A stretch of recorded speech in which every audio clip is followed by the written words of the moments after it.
This is our second study as we begin to prepare ourselves for fasting. Yesterday I talked with you about 3 different types of fasting that you need to choose between. Now I want to talk to you a little bit about what is fasting and prayer. First of all, fasting and prayer is a complete refocus of our spiritual lives. This is why fasting is not something that we go around and brag about. It's a private refocusing of our life.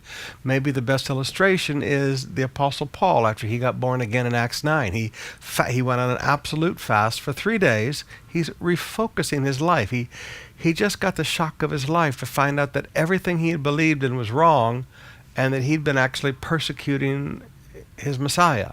So he's refocusing his life. Now, fasting and prayer is an intensive refocus of our life upon God. We see this throughout the scriptures.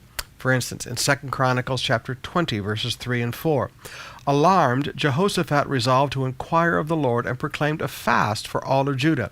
And the people of Judah came together to seek help from the Lord.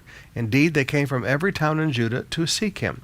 So there are times when you're in so much trouble and you need God's help that you just refocus everything within you because you know you have no help other than God.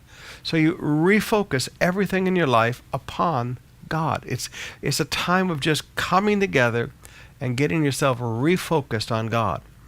Sometimes it's bringing a spiritual focus on a problem or a situation. I once described fasting to a person as like this. Fasting is to a Christian what worry is to an unsaved person. When an unsaved person is upset about something, they worry. When a Christian is concerned about a problem, we fast. Now, this is what the Jews did when the death edict of Haman came out. Esther 4, verse 16. Go gather together all the Jews who are in Susa and fast for me. Do not eat or drink for 3 days, night or day. I and my maids will fast as you do. When this is done, I will go to the king, and though it is against the law, if I perish, I perish. So Queen Esther said, listen, we have this huge problem. This man wants to commit genocide against the Jews. So they called everybody to fasting and prayer.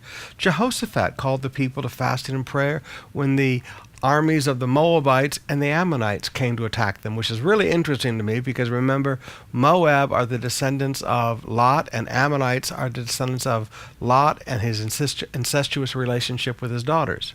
So here these 2 nations that should have never existed come and attack Israel. 2 Chronicles 20, verse 3 and 4. Alarmed, Jehoshaphat resolved to inquire of the Lord, and he proclaimed a fast for all of Judah. Now, some of you've got huge problems that are coming against you. This is the time for fasting.